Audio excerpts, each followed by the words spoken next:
random times. Usually while walking down the crowded main street of our little college town. Unfortunately, now I was walking right beside her.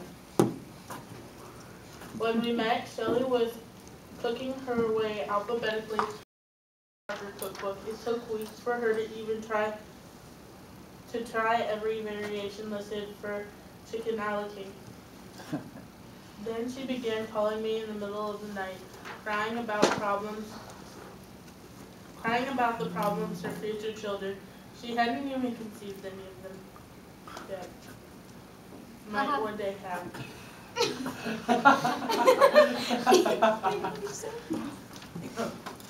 After a month of meeting together, I was ready to call it quits. Then Shelley mentioned that she'd asked 10 other women to get together to study the Bible before she asked me. They all turned her down. I guess that way she decided to ask a total stranger. It wasn't that Shelley and I didn't have anything in common. We were both in our early 20s and involved in a college youth group at a local church. We were both female.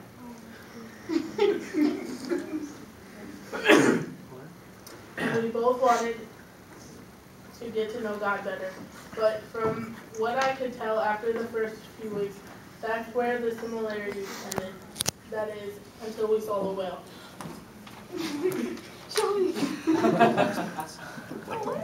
Though Shelley lived at home with her parents and made money working as a maid at a motel, her dream was to care for whales at SeaWorld. So often, when a traveling sideshow company brought a freeze-dried whale in a giant motorhome, Shelley immediately gave me a call.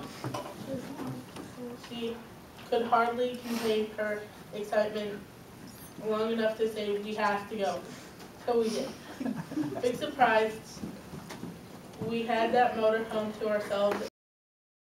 Well, if you don't count a mammoth marine animal behind us.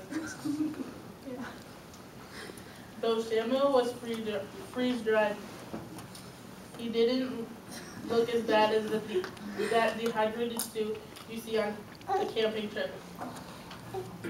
He looked like a real whale flying through the air against the backdrop of a poorly painted coral reef. I don't remember what kind of whale we saw that day, but Shelley could tell. She knew everything about that whale, all of which she was more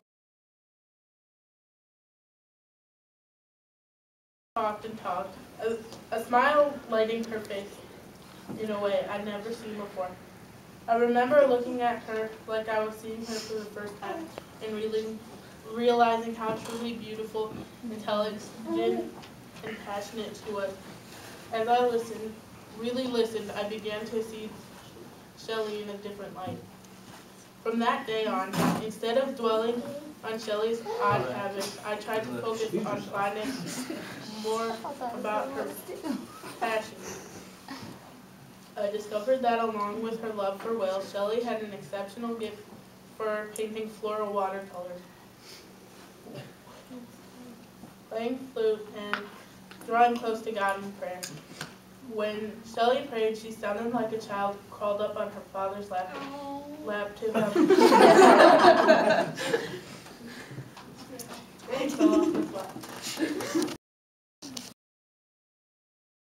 to have a heart-to-heart chat. She was so intimate and honest, so real, so unashamed herself, so unlike me. Over the years we spent studying the Bible together, Shelley taught more than I ever taught her about God and about myself. Shelley showed me that many of the weaknesses and mirror images of my own. I just hit them better in public. We were a lot more alike than I cared to admit.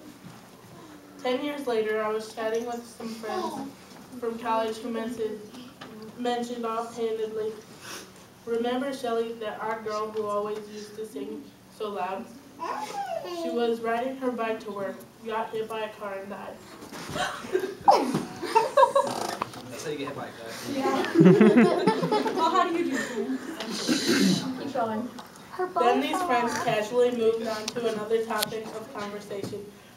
I quickly drew them back. I explained what an amazing person Shelley was, how much I'd learned from her, and how much they missed not getting to know her.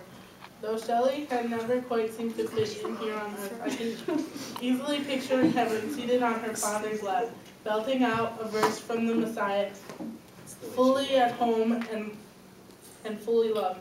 I'm glad I dared to say yes to someone who took me by the hand and pulled me out of my comfort zone.